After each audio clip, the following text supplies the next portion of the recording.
Hello ladies and gentlemen, it's the Historical Gamer once again, and today I'm going to be doing another video of Commander the Great War. This video is going to be a little bit shorter than the last ones. It'll only be a little bit over 18, maybe 19 minutes, somewhere in there. I'm finishing up some of the pre-recorded video that I have here, and this is going to be the last video without any game audio at all, at least without anything quietly in the background.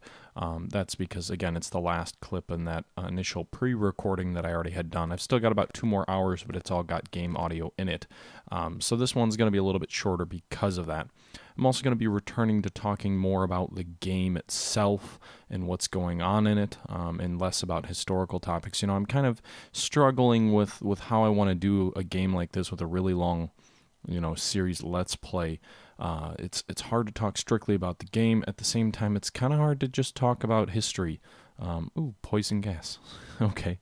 So someone used poison gas. I don't know if that was someone using it on me, because I wasn't launching an attack, so it was probably the Russians.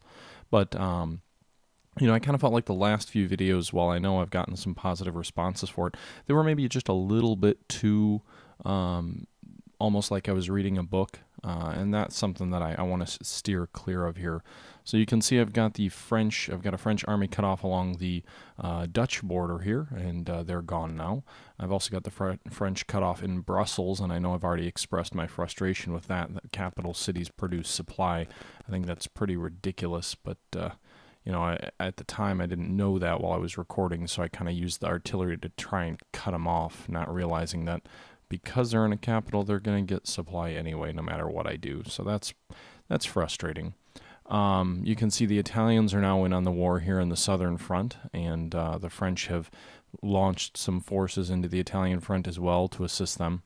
I'm going to move this infantry unit into Munich to try and help keep the city safe. You know, the small garrison was suffering pretty heavily, so if we get a garrison unit actually there, that should help. And then just kind of expand my lines out here along the Italian front. The Italians, while coming up against us, haven't really done a whole lot yet. Things seem to be going along okay there. Meanwhile, my massive flanking maneuver in Russia is complete now, as I can move this garrison unit into the border. I'm going to have this entire Russian force is now cut off between the Persian border and the Ottoman Empire border. So as long as the Russians can't break out, they've got, 4 core units there that are cut off. So that'll be a pretty big victory. Or not core. I always call them core units, and I keep saying this too. I always call them core units, but they're technically garrison units in game, so I apologize for that. But if I can destroy 4 garrison units in the southern part of the Caucasus, I have to imagine that's going to go a long way in allowing me to advance into the Caucasus and hopefully pull Russian troops away from the Berlin area, as it seems I'm getting pushed back closer and closer to Berlin. Meanwhile, the French landed some troops in Yugoslavia, Serbia, but without any port cities to bring in supplies. They're immediately out of supplies, so that was a pretty foolish move by the AI. Nice has now fallen, so the Serbians are down to their final 2 units in around their last capital city of Skopje, or however you pronounce that, in the very far south. So the Serbians are just about done. That should allow me to bring up some new reinforcements and bring them to the Italian and the Russian fronts. Possibly, we saw last turn the Russians have begun launching attacks against us as well. So that's a concern also. But we can see. Looks like Romania will be coming in on the war, Bulgaria will be coming in on the war on our side here in a couple of turns. Meanwhile, Romania and Portugal coming in still quite a ways away, 20 plus turns away. So I did learn that kind of in the intervening time that what you do in the war can have an impact on the AI countries and their decision to come into the war. For example, the US. Now you can use your subs to sink merchant shipping. That'll help hinder the allies, which I haven't been doing at all, but that'll also make you more likely to be at war with the United States. And I haven't done that yet. I haven't used my merchants against my submarines against merchant ships in the Atlantic anyway, and only once or twice in the Mediterranean. So yeah. Again, things are going rough against the Russians. We've got kind of a large body of forces near Stettin, but they seem alarmingly close to Berlin. Meanwhile, the Western Front is stabilizing somewhat. We've cut off and destroyed 2 French units in the south of the French border. We cut off and destroyed 1 French unit to the north along the Dutch border. We've got another unit cut off and surrounded near Brussels, and we've also got a unit in danger of being cut off near Antwerp. So we could theoretically within the 1915 calendar year, or even the first half of the year, or not first half, I guess we're in August, but kind of in the last 3 or 4 months, could have destroyed 4 full French armies. So that could be pretty substantial in helping, at least from a morale standpoint, maybe give us some victories. You can see the national will for the Germans, the Austrians, and the Turkish there on the bottom is all over 100%, because we have had quite a few successes. The Turkish specifically have not lost anything yet, and the Austrians are having success against the Serbs, so that's leading to some happiness in Austria. Germany destroyed a Russian battle fleet, which is a huge plus in terms of national morale and a huge hit to the Russians. They've also had some success, like I said, destroying several French army units at relatively limited losses in recent turns on the Western Front. So that's all helped to kind of buoy German confidence and help allay the fact that, they're 5 hexes away from Berlin, and Königsberg and Danzig are surrounded and have been for a while, and we've made no progress in the west. We've lost Posen, Breslau. The Austrians are under invasion by the Russians as well here. As you can see, it's just this relentless tide of Russian forces continue to just drive me back. They're destroying 1 unit, nearly destroying another there on that second attack, as they're now also launching a simultaneous offensive against the Austrians, who they'd kind of ignored for a while.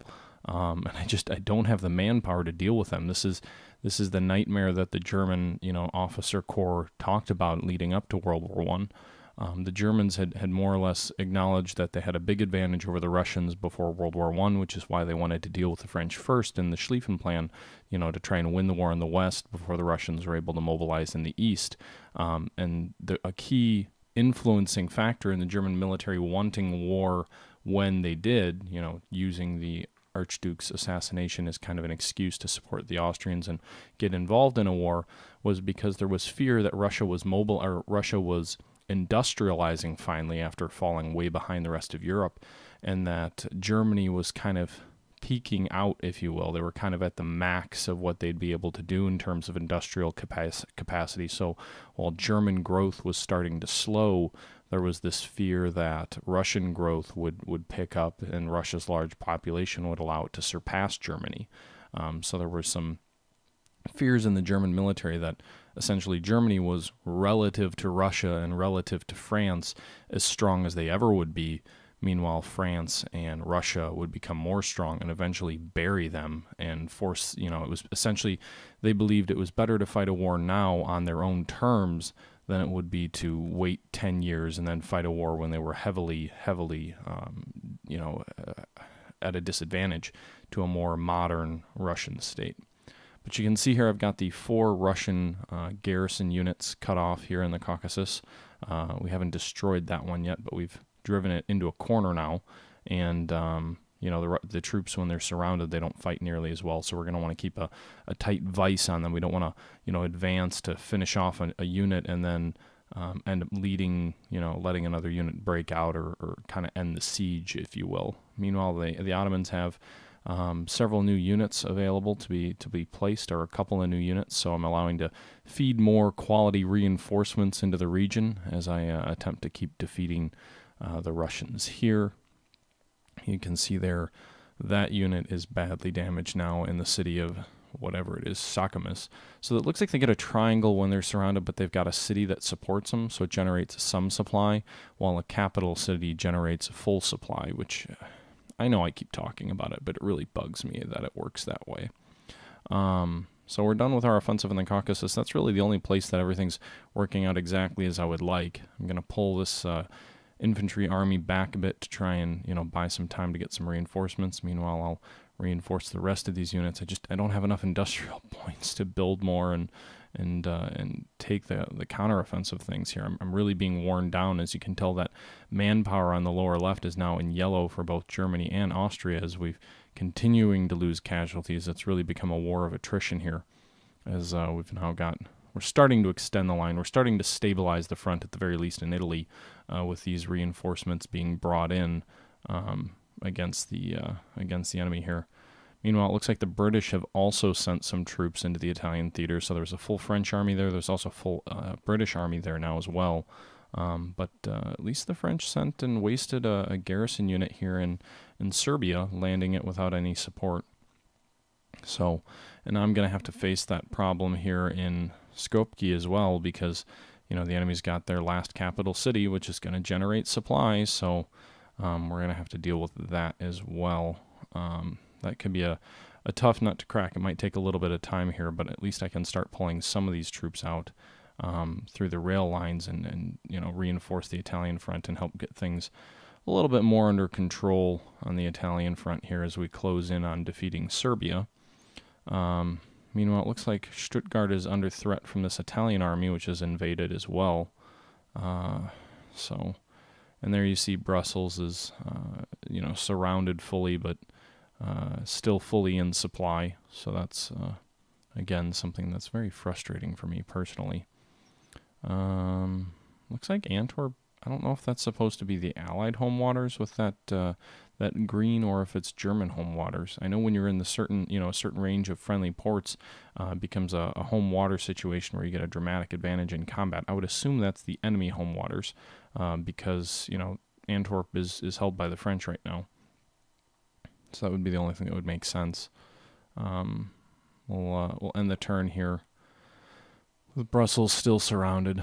Still got a sub in the couple of subs in the Mediterranean that I'm not doing anything with.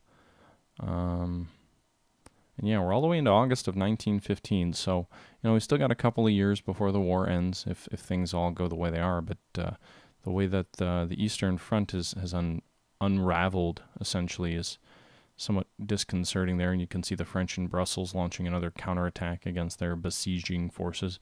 Meanwhile, it looks like the French are shifting their lines north, possibly to, you know, they don't have troops along a good deal of my border here, so it's not really a static trench line. It's not a continuous line there. As you can see, there's no troops to my front, so I'm wondering if the French, after losing, what is it now, 3 full infantry units and having deployed a garrison unit that got destroyed to Serbia, and then also deploying an infantry unit to Italy. I'm wondering if, actually no, two infantry units to Italy, and the British also have an infantry unit there. I'm wondering if maybe either the AI isn't playing all that well, which is certainly possible, or the enemy is starting to run low and manpower themselves after those, you know, admittedly pretty heavily losses. I'm not sure how much they'll have to bring to bear against me, you know, if they're still having to replace casualties, as well as the fact that they've been losing pretty heavily there on the Western Front. The Russians, meanwhile, who have lost lots of units on the Eastern Front, don't appear to be showing any signs of slowing down here. As you can see, they're going to be launching more attacks. The enemy using fighter units is generally a telltale sign of an attack coming, and you can see they're trying to outflank Krakow, but looks like they didn't need to do that. They just destroyed the unit there and took Krakow. Meanwhile, they're still launching attacks on the Germans here to their front.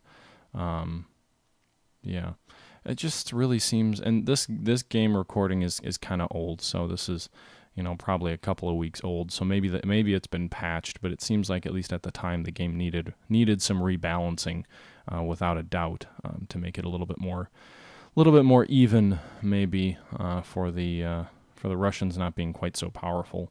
You know, the Russians had huge manpower advantages, but they've already got that in game. You know, they've got way more units, the ability to field way more units, so they don't need any kind of artificial manpower advantage by allowing them to attack more effectively.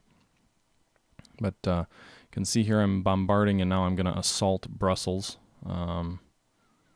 So trying not to lose too heavily here. And there we go. So Brussels has fallen, another French army unit destroyed. Took some heavy casualties. Looks like I lost maybe 3 infantry manpower, but the enemy lost 10. So obviously that's a trade-off in our favor. 3-to-1 casualties I think should be adequate there. And now Antwerp is very vulnerable to being cut off as well, given it's on the sea and may also be a capital city. No, I think Brussels is the only capital city for Belgium. So I don't think the enemy is going to be able to just, you know, recoup or, you know, ignore that loss. Or sorry, get cut off in Antwerp and be fine is what I really meant. And then for whatever reason, the French put a fighter unit on the front line, which I just destroyed. And again, I'm thinking the French might be a little bit light on manpower. They've kind of diverted some of their resources to other theaters there. You can see one unit in Italy, but they don't have a continuous line in the north in Belgium. They also don't have a continuous line now in the south after we destroyed that fighter unit. And I wonder if they put the fighter unit on the front to try and have a continuous line. I'm not sure. But you can see here we're trying to salvage the situation in Italy, using the Austro-Hungarian Navy to kind of keep the British army there in the south at bay and prevent it from being able to attack. Nearly destroyed an Italian unit in the north as well. Looks like Munich should be pretty safe at this point, I think. Stuttgart is still a little bit vulnerable to that Italian unit. But things are stabilizing somewhat here. As you can see, the Italians also landed some troops to try and help the Serbs out. Didn't quite destroy them, but again, they're out of supply because they landed without a naval base. That's definitely a flaw in the AI's strategy, but I'll take it. You know, anytime I can destroy enemy units with virtually no loss, I will be happy to take it. Meanwhile, the Russians are still cut off here, so I'm in the process of reducing this enemy pocket of troops, hopefully as painlessly as possible. I never would have expected the Turkish to be able to field, what is this, like 5 full-size infantry units, as well as a couple of garrison units and some cavalry. But certainly did not expect destroying 4 Russian garrison units surrounded at basically no cost. I mean, I'm not losing virtually any men. So while maybe this isn't, I'm not sure yet if this is going to have any kind of impact on the Eastern Front. I'm hoping it'll prompt the Russians to pull troops away. At the very least, this loss of manpower does have the potential, I'm hoping, to maybe inspire the Russians to revolt. You know, these are going to be quite a few units destroyed here, and then I don't know what they're going to have in the way to stop me in the Caucasus, but things have to be going pretty well for us, and the Ottomans as well. You know, we should not have to worry too much about the Ottoman Empire falling apart anytime soon the way things are going for them. They're about the only central power that is doing well. You can see here the Austrians are being pushed back. They've lost Prague, and the Russians probably could make a serious push for Vienna and the heart of the Austrian Empire if they really wanted to, but their focus seems to be more dealing with the Germans near Stettin. You can see here I'm launching a limited counterattack there that did do some damage against the Russians. Maybe trying to extend this line out a bit. These 2 Russian units near Prague do look kind of vulnerable. I'd like to try and get in behind them, but I don't know if that's going to be feasible. I don't really have the manpower to do that. If I could cut them off and get some easy Russian units destroyed as well, that would be nice. Along the coast, I've got the advantage of using naval gunfire, but not so much elsewhere. And I don't know if there's any way to increase artillery production. I see people saying that I should be doing that, but I haven't been able to find a way. It doesn't seem to be in the research section, so I'm not sure what's going on there. Seeing if we've got any more supply ships coming in. You know, we need those industrial points. Definitely outstripping our industrial capacity at this point in time, probably because of the blockade. But, yeah, so things have kind of turned around on the Western Front a bit.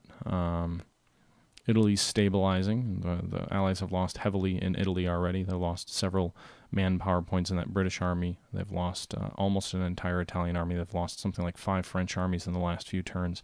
Just about the only place things haven't started to turn around or at least stabilize for us is the Russian front. But that's a big problem here as we're trying to finish off the Serbs.